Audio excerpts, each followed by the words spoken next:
अस्सलाम वालेकुम dear students, कैसे हैं आप सब। तो आज हम एक नए टॉपिक के साथ हैं।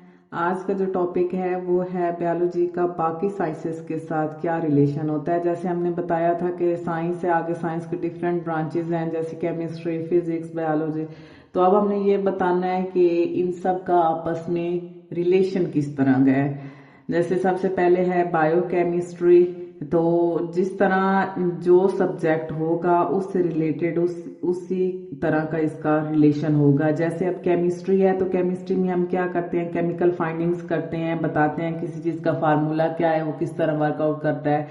तो इसमें क्या होगा कि जब हम बायो के जो प्रोसेसेस होते हैं उनका जब केमिकली एनालिसिस करते हैं तो वो किस में आता है, बायोकेमिस्ट्री में आता है।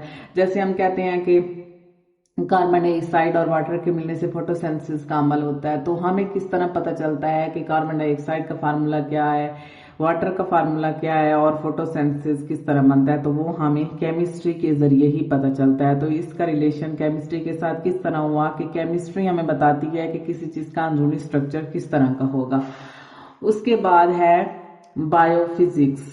बायोफिजिक्स में क्या होता, बायोफिजिक्स में ये है कि अब कोई आम बंदा तो देखे तो वो कहे बायो और फिजिक्स का क्या रिलेशनशिप हो सकता है। बायो और फिजिक्स का रिलेशनशिप इस तरह हो सकता है कि इसमें हम देखते हैं कि जो मैकेनिज्म है वो किस तरह वर्कआउट कर रहा है किसी भी लिविंग ऑर्गेनिज्म का। जिस तरह अगर हम इसमें एग्जांपल लेते हैं लीवर और मसल्स बोन्स की एग्जांपल लेते हैं, इसमें क्या होता है कि जिस तरह लीवर फंक्शन कर रहा होता है इसी तरह हमारी बोन्स मसल्स जो होते हैं वो भी आपस में इंटरेक्ट कर रहे होते हैं। कैसे, जैसे हम लीवर को देखते हैं कि एक तरफ उसका फल्क्रम होता है और दूसरा एफर्ट लग रही होती है और एक तरफ लोड होता है। इसी तरह जो हमारे जॉइंट्स होते हैं वो फल्क्रम का रिलेशन रखते हैं, यानी कि उस तरह वो वर्कआउट कर रहे होते हैं। जो हमारे मसल्स होते हैं वो एफर्ट्स लगा रहे होते हैं और जो हमारे बाजू होते हैं, जो हमारे हाथ होते हैं, वहां पर क्या होता है कि हम लोड का इस्तेमाल करते हैं।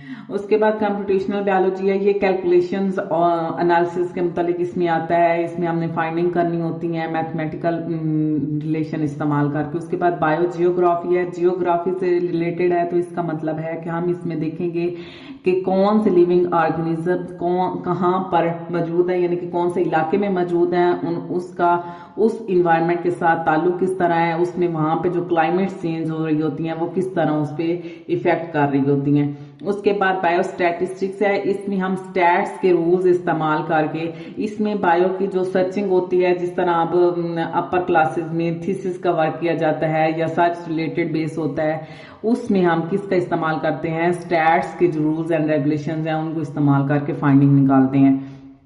उसके बाद बायोटेक्नोलॉजी है, तो टेक्नोलॉजी में पहले भी हमने आपको बताया था कि इसमें जो डिफरेंट माइक्रोब्स हैं उनको इस्तेमाल करके लिविंग ऑर्गेनिजम्स के लिए सर्वाइव करने के लिए मेडिसिन बनाई जाती हैं। जैसे कि इसमें हम साइंसदानों ने वैक्सीन बनाई है बैक्टीरिया को किल करके, उसकी जो प्रोडक्शन होती है वो बायोटेक्नोलॉजी के जरिए ही होती है।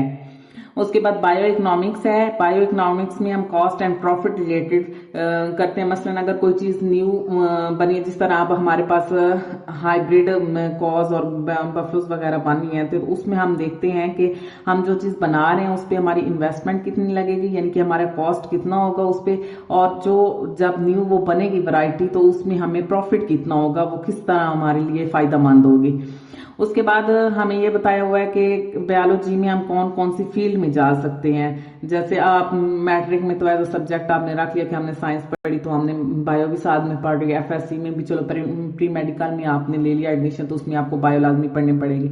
तो इससे आगे आप बीएस किस सब्जेक्ट्स में कर सकते हैं, आप मेडिकल फील्ड में जा सकते हैं, या आपने किसी चीज में बीएस करना है यानी 4 ईयर की डिग्री लेनी है, तो वो उसमें कैरियर बता रहे हैं बायोलॉजी में कौन कौन से होते हैं। मेडिसिन और सर्जरी से रिलेटेड है, इसमें बहुत ज्यादा फील्ड्स हैं। जैसे आपके पास डॉक्टर बनने के चांसेस हैं, नर्सेज बन सकते हैं, डिस्पेंसर बन सकते हैं। आप इसमें कोई भी मेडिसिन की फील्ड जो है वो बायोलॉजी अगर आपने पढ़ी है तो आप उसमें जा सकते हैं। इसमें आप एमबीबीएस 5 ईयर कर सकते हैं और बाकी जो डिप्लोमे हैं जैसे डी फार्मेसी, बी फार्मेसी, ये सब मेडिसिन और सर्जरी रिलेटेड आता है। ओटीपी ये सब इसमें आता है। उसके बाद आप डेंटिस्ट बन सकते हैं, यानी दांतों के डॉक्टर आप बन सकते हैं। आप फार्माकोलॉजिस्ट बन सकते हैं, जिसमें ड्रग रिलेटेड आता है, वो सारा इसमें आता है, फार्माकोलॉजी में आता है। उसके बाद फिजियोथेरापी। फिजियोथेरापी क्या होती है? ये जैसे आपके फिजिकल कोई भी फ्रैक्चर हो जाता है तो आप कहते हैं कि डॉक्टर से कंसर्न कर लेते हैं, तो उसमें डॉक्टर आपको फिजियोथेरापी के लिए कहता है कि आप किसी भी फिजियोथेरापिस्ट पे जाके अपनी फिजियोथेरापी करवाएं। उसमें डिफरेंट मशीन्स वगैरह का इस्तेमाल करके उनको पेन से रिलीफ दिया जाता है। फिशरीज और वाइल्ड लाइफ में आप जा सकते हैं, इसमें भी आप 4 साल डिग्री कर सकते हैं, फिशरी डिपार्टमेंट जो फिशेज से रिलेटेड होता है। उसके बाद एग्रीकल्चर में आप बीएस कर सकते हैं। एनिमल हस्बेंड्री और हॉर्टिकल्चर। एनिमल हस्बेंड्री एनिमल से रिलेटेड होती है, एनिमल से रिलेटेड जो लाइफ स्टॉक होता है वो सारे जो क्वालिटेटिव प्रोडक्शन होती है वो एनिमल हस्बेंड्री में आती है। और हॉर्टिकल्चर में हम प्लांट्स को देखते हैं, फ्रूट्स, वेजिटेबल, फ्लावर्स, जो डिफरेंट कलर्स के आप फ्लावर्स आते हैं या न्यू वराइटीज आती हैं, वो सारी हम हॉर्टिकल्चर में डिस्कस करते हैं। उसके बाद फॉरेस्ट्री डिपार्टमेंट है, जिसमें फॉरेस्ट से रिलेटेड आते हैं, वो सारा किस में आता है? फॉरेस्ट्री डिपार्टमेंट में आता है। उसके बाद फार्मिंग है, जिसमें आप डिफरेंट एनिमल, जैसे आजकल फार्मिंग एनिमल्स के लिए हो रही है। उसके बाद पोल्ट्री फार्म्स हैं, फ्रूट फार्म्स हैं, ये सारे फार्म्स जो हैं वो फार्मिंग में आते हैं। उसके बाद है बायोटेक्नोलॉजी। बायोटेक्नोलॉजी का जैसे पहले भी आपको बताया है कि इसमें डिफरेंट माइक्रोब्स को किल करके नई मेडिसिन बनाई जाती हैं। तो बायोटेक्नोलॉजी में बहुत ज्यादा वैरायटी है, आप इसमें बीएस कर सकते हैं बायोटेक्नोलॉजी में। उसके बाद फोरेंसिक्स है। फोरेंसिक्स होता है किसी भी चीज को एनालाइज करना, यानी कि कोई क्राइम सीन हुआ हो, ठीक है, अब जैसे किसी का कत्ल हुआ है, ठीक है, आपने वहां पे जाके वहां पे इकट्ठे ही करते हैं, हम सबूत इकट्ठे करते हैं, तो उसमें लोगों के फिंगरप्रिंट्स और इस तरह की चीजें इकट्ठी की जाती हैं, तो वो जो वो डाटा जो एनालाइज करते हैं वो फोरेंसिक में आता है। अच्छा, ये जितनी भी फील्ड्स हैं इसमें आप 4 ईयर की डिग्री कर सकते हैं।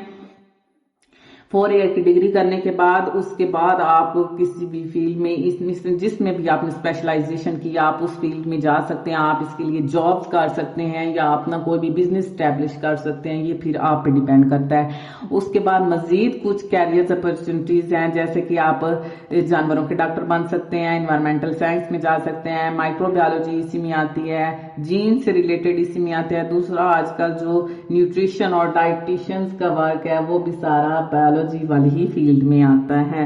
तो ये कुछ फील्ड्स थी जो आप बायो पढ़ के उसके बाद उसको ज्वाइन कर सकते हैं। उससे पहले कुछ ये इनका रिलेशन था बायोलॉजी का कि बाकी साइंस के साथ इसका रिलेशन किस तरह से रहा है। आई होप सो आप लोगों को लेक्चर पसंद आया होगा। अगर पसंद आया है तो लाइक कर दें, सब्सक्राइब कर दें। शुक्रिया। अच्छा, नेक्स्ट टॉपिक है science as a collaborative field. इसका क्या मतलब है? इसका ये मतलब है कि साइंस डिफरेंट फील्ड्स में किस तरह हमें हेल्प आउट करती है कि हम कोई भी प्रॉब्लम सॉल्व करें। जैसे आजकल डीएनए इशू है कि कोई भी इशू कहते हैं डीएनए टेस्ट का, कोई बॉडी हमें कहीं से मिले और उसका पहचान ना हो रही हो तो कहते हैं कि डीएनए टेस्ट करवा लें, उससे पता चल जाएगा कि ये कौन है, कहाँ से है। तो ये सारा किसकी वजह से मुमकिन हुआ है? साइंस की वजह से हुआ। ह्यूमन जीनोम प्रोजेक्ट्स है जो कि 2003 में कंप्लीट हुआ था। इसमें अब साइंटिस्ट रिसर्च करके डीएनए का सीक्वेंस बनाते हैं, अमाइनो एसिड को एक सीक्वेंस में देते हैं। उसके बाद क्लाइमेट चेंजेस रिसर्च जो है वो भी हम फाइंड आउट कर सकते हैं। जैसे अब हमारे पास क्लाइमेट बहुत ज़्यादा चेंज हो रहा है, गर्मी बढ़ रही है, सर्दी कम हो रही है, उसके अलावा आंधी तूफान ज़्यादा आते हैं।